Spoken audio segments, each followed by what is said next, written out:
ఆంధ్రప్రదేశ్ రాష్ట్ర ముఖ్యమంత్రి గారు అయినటువంటి జగన్మోహన్ రెడ్డి గారికి ఒక ఆంధ్ర రాష్ట్రానికి సంబంధించిన ఒక మహిళగా భారతీయ సాంప్రదాయాలను ఫాలో అవుతూ భారతీయ చట్టాలను గౌరవిస్తున్న ఒక మహిళగా నాదొక క్వశ్చన్. సహజంగా సార్, ఒక భార్య అంటే భర్తకు సంబంధించిన వ్యక్తిగత మ్యాటరా, ఊరోళ్ళకు సంబంధించిన మ్యాటరా? మీ భార్య ఊళ్ళో మ్యాటర్ అయిందని చెప్పేసి మీరు ఊళ్ళో వాళ్ళ భార్య గురించి మాట్లాడతాను అంటే అది ఎలా కుదిరిద్ది? భార్య అంటే ఒకళ్ళున్నా, ఇద్దరున్నా, ముగ్గురున్నా, 30 మంది ఉన్నా ఆ భర్తకు మాత్రమే వ్యక్తిగతం, ఆ భార్యలకు మాత్రమే వ్యక్తిగతం. నువ్వు ఎవడు దాని గురించి మాట్లాడడానికి? ఎవడు భార్య వాడి సొంతం. అది 20 ఉన్నా, 30 ఉన్నా, 100 ఉన్నా ఎవరు భార్య భర్త అనేది వ్యక్తిగత కుటుంబానికి సంబంధించిన రిలేషన్. నీ భార్య ఊరోళ్ళ మ్యాటర్ అయిందని చెప్పేసి ఊర్లో వాళ్ళందరి భార్యల గురించి నువ్వు మాట్లాడతానంటే ఎట్లా? అది ఊరోళ్ళకి ఏంటి సంబంధం? నీకు ఊర్లో ఉన్న వాళ్ళందరూ నీకు పదవి ఇచ్చింది ఊరికి సంబంధించి రోడ్ల గురించి మాట్లాడమని, ఊరికి సంబంధించి స్కూల్ గురించి మాట్లాడమని, ఊరోళ్ళందరూ చేయించుకునే వైద్యం గురించి మాట్లాడమని, ఊరోళ్ళందరూ పొలాలు తడపాల్సిన ప్రాజెక్టుల గురించి మాట్లాడమని, పిల్లలు చదువుకోవాల్సిన స్కూళ్ళ గురించి మాట్లాడమని, పిల్లలకి ఉన్నత విద్య అందించాల్సిన కాలేజీల గురించి మాట్లాడమని, ఊళ్ళోకి బస్సులు లారీలు అన్నీ తిరగాల్సిన రోడ్ల గురించి మాట్లాడమని, ఊరికి నిధులు వచ్చి పరిశ్రమలు వచ్చి యువతకు ఉపాధి కల్పించడానికి పరిశ్రమలు తీసుకురావడానికి ఆ పరిశ్రమల గురించి మాట్లాడమని, ఊరోళ్ళు ఇబ్బంది పడుతున్న నేరాల గురించి మాట్లాడమని, వాటిని కంట్రోల్ చేయమని, ఊరోళ్ళందరూ తాగే మందు దానికి సంబంధించిన ఆరోగ్యం వాటి పరిరక్షణ గురించి మాట్లాడమని, ఊరు ఉమ్మడి ఆస్తుల గురించి మాట్లాడమని నీకు ముఖ్యమంత్రిగా ఇచ్చారు. నువ్వు ఎవరో వ్యక్తిగత జీవితాల గురించి మాట్లాడడానికి నీకు ఎవరిచ్చారా రైట్? నీ నుంచి ఎవడు ఆశిస్తున్నాడు అది? ఫస్ట్ గెలిచినప్పుడు 2019 అసెంబ్లీ సమావేశంలో మాట్లాడావు. అప్పుడు ముగ్గురు భార్యలే అన్నావు. ఈ 4.5 ఏళ్ళగా మాట్లాడుతూనే ఉన్నావు. సపోజ్ ఒక 30 సార్లు మాట్లాడావు అనుకుందాం పవన్ కళ్యాణ్ గారి భార్యల గురించి. ముగ్గురే ఉన్నారు కానీ ముగ్గురు కాస్త 30 మంది అయ్యారా? ముగ్గురే ఉన్నారుగా.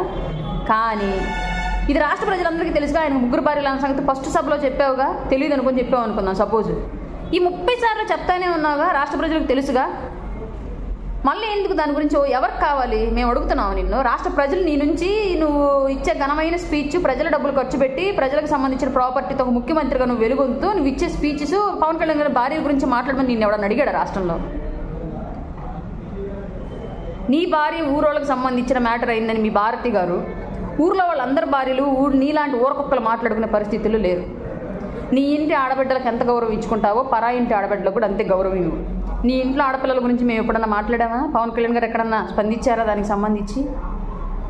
కనీసం మమ్మల్ని మాట్లాడనిస్తున్నారా ఆ విషయాల గురించి?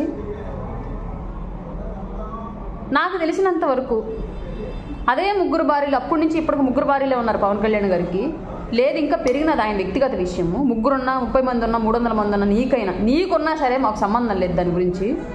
మాకు అవసరమైన విషయాలు 2019లో నువ్వు మాట్లాడినప్పుడు రాష్ట్రం యొక్క అప్పులు ఎంత ఉన్నాయి, ఇవాళ ఎన్ని చేసావు, ఎన్ని లక్షల కోట్లు చేసావు, ఆ రోజు రోడ్లు ఎలా ఉన్నాయి, ఈ రోజు ఎలా ఉన్నాయి, ఆ రోజు మీటర్కి ఒక గుంట ఉండేది, ఇవాళ అసలు అరడుక్కి ఒక గుంటలు పడిపోయాయి. ఎంతమంది ఊపిరిలు పోతున్నాయి మా కళ్ళారా మేము చూస్తున్నాం నిరంతరం. నీ సాక్షి పేపర్లో రాయరేమో కానీ మిగతా పేపర్లో రాస్తున్నారు, మిగతా ఛానల్స్లో చూపిస్తున్నారు, మిగతా సోషల్ మీడియాలో కూడా చూపిస్తున్నారు. రోడ్లు కుంట్ల వల్ల ఎంతమంది ప్రాణాలు పోతున్నాయి మేము అందరం చూస్తున్నాం. ఆ రోజు నువ్వు పెండింగ్లో ఉన్న ప్రాజెక్టులు ఎన్నో నేను అధికారులకు ఎక్కినప్పుడు ఈ 4.5 ఏళ్ళలో ఎన్ని పూర్తి చేసావు, ఎన్ని మరమ్మతులు చేయించావు? ఆ రోజు ఎంతమంది నిరుద్యోగ యువత రాష్ట్రంలో ఉన్నారు, ఎంతమందికి నువ్వు ఉద్యోగాలు కల్పించావు? ఈ 4.5 ఏళ్లలో ఎంతమంది నిరుద్యోగ యువత పెరిగారు, వాళ్ళందరికీ ఉద్యోగాలు కల్పించడానికి నువ్వు ఎలాంటి పరిస్థితులు నీ రాష్ట్రంలో తీసుకొచ్చావు?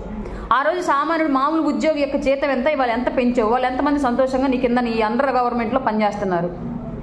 ఆ రోజు ఆడబిడ్డల మీద జరిగిన నేరాలు ఎన్ని, ఆడబిడ్డలకు మిస్సింగ్ కేసులు ఎన్ని, ఆడబిడ్డల మీద జరిగిన దాడులు ఎన్ని? ఇవాళ నువ్వు ఎన్నింటిని కంట్రోల్ చేసావు? ఏ స్థాయిలో పెరిగిపోతుందో వాటన్నింటినీ కంట్రోల్ చేయడానికి ఏం చర్యలు చేపట్టావు? ఆ రోజు అప్పుల బాధలు భరించలేక ఆత్మహత్యలు చేసుకున్న రైతులు ఎంతమంది? నువ్వు ఈ 4.5 ఏళ్లలో ఎంతమందిని కంట్రోల్ చేసావు? ఎంతమందికి ఇంకొకసారి ఆ పరిస్థితి రాకుండా ఎలాంటి చర్యలు ఈ రాష్ట్రంలో చేపట్టావు? ఏ రైతు కన్నీళ్ళు నువ్వు తుడిచావు? తుఫాన్లు ఒకదాని తర్వాత ఒకటి వస్తానే ఉన్నాయి. ఈ రాష్ట్ర విపత్తు నిర్వహణ శాఖకు సంబంధించిన నిధులు నువ్వు పక్క మళ్లించావు రకరకాల పనులకు అని చెప్పేసి. వాటన్నింటిని నువ్వు మళ్ళీ ఎప్పుడు తీసుకొస్తావు? మళ్ళీ తుఫాన్లు వస్తే మళ్ళీ రైతులను ఆదుకోవడానికి సిద్ధంగా నువ్వు ఎలాంటి ఫండ్స్ రెడీ చేసి పెట్టావు, ఎలాంటి చర్యలు చేపట్టావు? పవన్ కళ్యాణ్ గారు ముగ్గురు భార్యలే. నువ్వు అధికారంలోకి వచ్చిన దగ్గర నుంచి, నువ్వు అధికారంలో లేనప్పుడు కూడా, నువ్వు అధికారం నుంచి దిగిపోయినా కూడా ముగ్గురే ఉంటారు, ముగ్గురే ఉన్నారు. నువ్వు 30 సార్లన్నా 300 సార్లన్నా ముగ్గురే ఉన్నారు. నువ్వు రాష్ట్ర ప్రజలకు పదే ముగ్గురు భార్యల గురించి చెప్పాల్సిన అవసరం లే, అందరికీ తెలుసు. ఈ 4.5 ఏళ్లలో నీ రాష్ట్రం గవర్నమెంట్లో, నీ గవర్నమెంట్లో రాష్ట్రానికి జరిగింది ఏంటి, జరగాల్సింది ఏంటి, జరగబోయేది ఏంటి, ఏం చేశావు? భార్య అనే కాన్సెప్టు మన ఇంట్లో మన చేతగానితనం వల్ల మన భార్య ఊరోళ్ళ మ్యాటర్ అయిందని చెప్పేసి మన అసమర్థతను మనం గమనించుకోలేక మన భార్య ఊరోళ్ళ మ్యాటర్ ఎందుకైంది, మనం ఊరకొక్కలాగా ఊళ్ళ మీద పడి తిరుగుతుంటే కదా మన భార్య ఊరోళ్ళ మ్యాటర్ అయింది, ఆ ఫ్రస్ట్రేషన్ తోటి మనం ఊరోళ్ళ భార్యల గురించి మాట్లాడతానంటే ఎలా కుదిరిద్ది? మనలో ఉన్న తప్పేంటి, మనం ఏం సరి చేసుకోవాలి, మన భార్యను ఎలా మనం కంట్రోల్ చేసుకోవాలి, మన భార్య ఆ పరిస్థితులకు వెళ్ళడానికి ఎలాంటి సిచ్యువేషన్లో మనం ఉన్నాం దాన్ని ఎలా సరి చేసుకోవాలి, ఇవన్నీ ఆలోచించుకోవాలి. అంతే తప్ప మనది ఊళ్ళో ఉంది కదా అని ఊళ్ళో వాళ్ళది మనం వెళ్ళి మాట్లాడకూడదు. అట్లా మాట్లాడేవాడిని ఊరకొక్క అంటారు. విజయమ్మ గారికి అసలు అమ్మ నాకు తెలిసినంత వరకు కూలోళ్ళమి తక్కువ కులస్తులమైనా సరే మేము మా బిడ్డలు చాలా పద్ధతిగా పెంచుకుంటున్నాం. మరి రెడ్డి కులం నీకే తెలియాలి. నాకు తెలిసిన రెడ్లు నా చిన్నప్పుడు పర్చూరు మండలంలో ఇంకోలు పక్కన పావులూరు అన్న ఊరు ఉంటుంది. అది నన్ను చిన్నప్పటి నుంచి పెరిగిన ఊరు. నిద్ర లేస్తే రెడ్లతోనే వాళ్ళ పిల్లలతోనే ఆడుకున్నాను, వాళ్ళ కుటుంబాలతోనే కలిసి పెరిగాను, వాళ్ళ కుటుంబాలతోనే కలిసి తిన్నాను. అందరూ ఆడబిడ్డలను చాలా గౌరవం ఇచ్చేవాళ్ళు. వెంకటరెడ్డి, కోటిరెడ్డి, మాలాద్రి రెడ్డి, సీతమ్మ, సుశీలమ్మ, శాసమ్మ అని వీళ్ళంతా నాకు తెలిసిన రెడ్లు ఆ ఊర్లో. వాళ్ళతో పాటు వాళ్ళ పిల్లలతో పాటు పెరిగా, వాళ్ళ ఇంట్లోనే తిన్నా, వాళ్ళ ఇంట్లోనే ఆడుకున్నా. చాలా గౌరవంగా చూస్తారు ఆడబిడ్డల్ని. మరి ఈయనెక్కడ రెడ్డో నాకైతే తెలీదు. మీ అబ్బాయికి చెప్పండి, అయ్యా మన కొంప దరిద్రం ఇది, వాళ్ళు మాట్లాడట్లేదు అంటే వాళ్ళు సరైన పెంపకం పెరిగారు, నేను నిన్ను సరైన పెంపకం పెంచలేకపోయాను, కానీ జనంలోకి వెళ్ళావు కదా ఇంకా నువ్వైనా బుద్ధిగా నేర్చుకో. ఆడబిడ్డల గురించి మాట్లాడకూడదు. నీ ఇంట్లో నీ చెల్లి ఎలాగో, నీ తల్లి ఎలాగో, నీ తాత ముత్తాతల యొక్క భార్యలు, నీ ఆడబిడ్డలు ఇద్దరు ఎలాగో అలాగే వాళ్ళల్లో ఆడపిల్లలు కూడా పదే పదే ఆడవాళ్ళను బయటకు తీసుకొచ్చి రాజకీయం చేయటము, ఎస్పెషల్లీ రెడ్డి సామాజిక వర్గంలో చెందిన ఈ రెడ్డి రాజకీయం చేయడం పద్ధతి కాదయ్యా అని చెప్పండి అమ్మ విజయమ్మ గారు. ఇట్లాంటి కొడుకును కని ఇట్లాంటి నీచ పెంపకం పెంచి జనం మీద కుదిలారు మీరు. ముఖ్యమంత్రి స్థాయిలో ఉండడం మూలంగా మేము మాట్లాడాల్సి వస్తుంది. మిమ్మల్ని మాట్లాడినా, మీ కోడలు గారిని మాట్లాడినా, మీ కూతురు గారిని తలుచుకున్నా మేము మాట్లాడాల్సి వస్తుంది. అది మీ ఇంట్లో కూర్చొని మీరు ఎన్ని మాట్లాడుకున్నా మాకు సంబంధం లేదు. మీ బాత్రూంలో హత్యల విషయం మేము ఇప్పుడు మాట్లాడలేదు, అది కేవలం పబ్లిక్ ఇష్యూ అయింది కాబట్టి మాట్లాడాం. అలాగే ఆడబిడ్డల గురించి మాట్లాడేది రాజకీయం కాదు, అభివృద్ధి గురించి మాట్లాడేది రాజకీయం.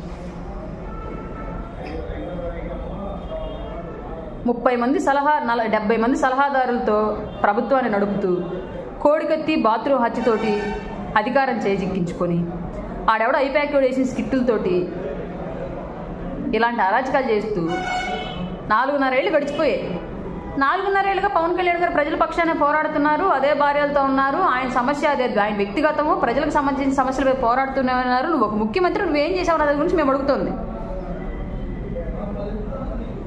నీ కొంపల్లో ఉన్న రంకులు తీసుకొచ్చి రోడ్లలో పెట్టుకుంటారని చెప్పేసి అందరిని తీసుకొచ్చి అలాగే మాట్లాడకండి, అవసరం లేదు. మీ ఇళ్ళల్లో ఆడపిల్లలు ఎలాగో అందరి ఇళ్ళల్లో ఆడపిల్లలు అలాగే. సరే నువ్వు అన్నావుగా అంటే అన్నావు, అన్న తర్వాత విచోగ తుఫాన్ వచ్చేళ్ళిందిగా, ఇప్పటివరకు ఎంతమంది రైతుల ఖాతాలో డబ్బులు వేసో చెప్పు మొత్తం అంతా. లేదు నేను ఎవరికి విద్యా దీవెన ఏదో బటన్ నొక్కి వచ్చావుగా, ఎన్ని రోజులు పడతాయి డబ్బులు పూర్తిగా చెప్పు. నువ్వు రెండోసారి నొక్కిన కావాల్లోనే ఎక్కడో వచ్చి నొక్కిళ్ళేవు రెండో బటన్, ఆ బటన్కి ఇంతవరకు పూర్తిగా డబ్బులు పడలా. అందరికి 3,600, 4,900 ఇవి పడ్డాయి. నువ్వు చెప్తున్నా మాత్రం 15,000, 18,000 అని చెప్పి చెప్తున్నావు. ఏ తల్లిదండ్రులు పూర్తిగా నీ అకౌంట్ నుంచి నువ్వు నొక్కిన బటన్ వల్ల పూర్తిగా డబ్బులు పడ్డాయి చెప్పమని చెప్పు. ముఖ్యమంత్రి అనే పదవికి మర్యాద కాపాడటం నీకు చేత కాకపోతే 3 నెలలు ఓపిక పట్టు, ప్రజలు పంపిస్తారు ఇంటికి. ఆ పార్టీలోకి వెళ్తున్న నాయకులకు సంబంధించి నాకు అదొక సందేహం. ఇప్పటి వరకు ఎట్లా ఉన్నారు, ఇక మీదట ఎలా ఉంటారు? ఇవాళ పవన్ కళ్యాణ్ గారి భార్యల గురించి మాట్లాడినాడు, రేపు పొద్దున మెంటలు ఎక్కువ మరీ స్క్రూలు అయితే మీ భార్యల గురించి, మీ బిడ్డల గురించి, మీ తల్లుల గురించి మాట్లాడ్డా? మీకు సిగ్గనిపెట్లా? ఏళ్ల తరబడి రాజకీయ చరిత్ర చూస్తే ఎప్పుడన్నా ఇట్లాంటి దరిద్రుడి కింద రాజకీయం చేశారా? ఇట్లాంటి వాడిని ఇంకా ప్రజలు నమ్ముతారని మీరు భావిస్తున్నారా? ఇంకా ఆ పార్టీలు ఎట్లా ఉంటున్నారు, ఎలా కంటిన్యూ అవుతున్నారు? అంటే మీరు కూడా అదే టైప్ ఎదవలా, లేదంటే అధికారం కోసం ఏదో కింద పనిచేస్తున్నారా? సిగ్గు సెరలేని సంతంతా మా రాష్ట్రంలోనే వచ్చింది. ఇంకో 3 నెలలు ఆగి దయచేసి ఆంధ్ర రాష్ట్ర ప్రజలు ఈ దరిద్రాన్ని దించండి అయ్యా బాబు. పడగదులు జరిగే వ్యవహారాన్ని పబ్లిక్ సభలో మాట్లాడుతున్నాడు దరిద్రుడు.